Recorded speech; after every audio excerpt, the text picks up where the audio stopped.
Okay, so as you guys can see, I finally got the Chevelle on its side and mounted up. Still got to do a few more things left with it.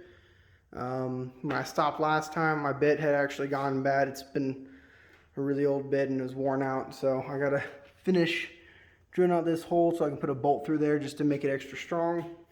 And then, as you can see, a lot of fucking damage. But, so I put the bolt sideways through here to lock this down there, and then this is the original bolt hole that goes through there, and it wanted to go in through this side right here, but it the mounting points for it were really weak. The body mount bolts, which is what I need to fix on here, were decaged and they're just sliding all around and they're rusted out, so I couldn't actually bolt it up into there very well. So that's why I got this extra piece. Probably longer than I really needed to, but that was the size that they had, so that way I didn't have to actually cut it off. So yeah, I got two on each side. So what I got the other bolt right here, and this is on the actual support frame brace of it. That's pretty crappy, but it's just the sheet metal around it that's bad. The actual part of it is still good. And then there's another hole right here, which is for a body mount. I'm going to try to put another bolt right there. That way it actually has two bolts on there and it lines flush up a little bit better. And then the other side, let you guys see that. You guys see what I'm talking about. So this is bolted up, and this is actually the front body mount bolt or mount as well. So I was able to get that in there on both sides. So that gives me a little bit of gap right there, which is pretty nice. But yeah, it's all mounted up. Still got to drill that one hole over there and put that in there. And now I can start working on the bottom. As you guys can see, it's got a lot of surface rust on it, which I'll take off. And then there's obviously a lot of actual rust holes. So I haven't decided yet if I'm going to sandblast this bad boy and get it done and over with, or if I'm actually going to take one of those wire strippers and do it by hand, try to save like 800 bucks or so. I've already pretty much done the outside of it as well. So, and then here's a little inside pick. So you can see Swiss cheese, pretty good. I'm gonna have to get a whole new trunk pan because that completely rotted out, as well as right around here, that all dripped out and rotted.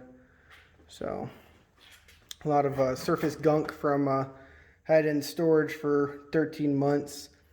So I put some anti-rust gel on it, and it prevented it from rusting anymore, but now the gel all dried up, and so now it's all this flaky dandruff looking stuff on there that I gotta scrub off. Doesn't look too hard, just a wire wheel. So, but yeah, so I gotta do all that, and then gotta fix some of this stuff up in here. Still gotta take out that window. And in this area right here, I had cut this previously a little bit, but it needs more work on there. So on the chassis itself, don't mind the kids table, we're getting rid of that. So this hoop right here on the SpeedTech Performance chassis for the transmission and drive shaft protector on there. This actually came up a couple inches into the actual floorboards because it sits so low. So in order for this to sit flush with it, I actually had to cut this out here. But at the time I didn't have the chassis in it on the chassis and stuff like that, so I didn't really know until I went to actually set it on, because I had blocks in between the body and the chassis.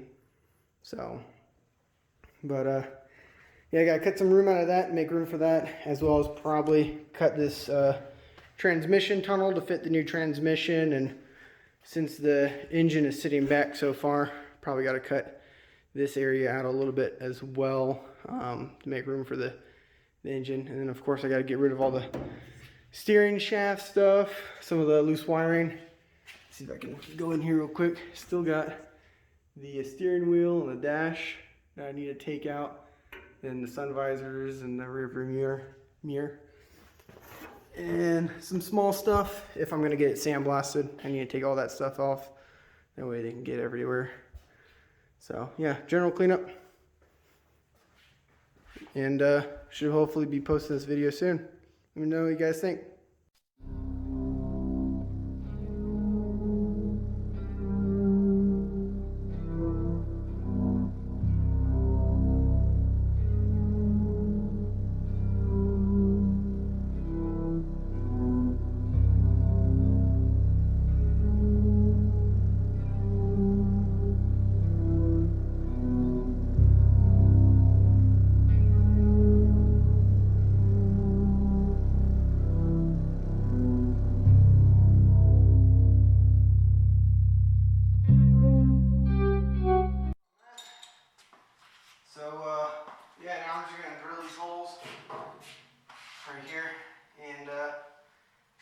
mount it up.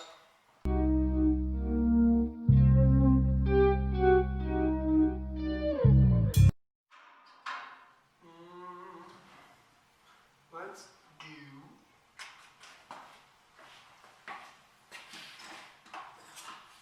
see this will fit. That'll do. That'll do, pig. That'll do.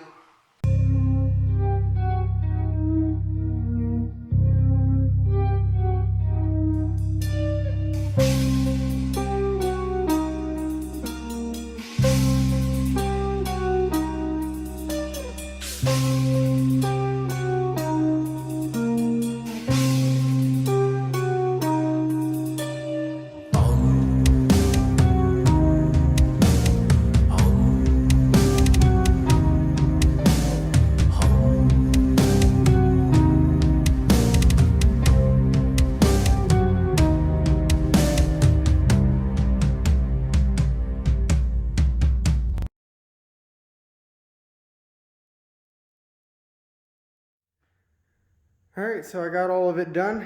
I got the that bolt right here drilled out and bolted in. And then went ahead and put in that second bolt right here.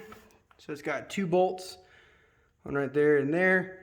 And then you got a bolt holding this bar right here, as well as a cross bolt right here holding that bar as well. And then in the future I might go ahead and weld this strip right here, as well as the bottom side and probably along here, just to make sure that that doesn't move or go anywhere, but I don't think it will, just to make sure it's more secure.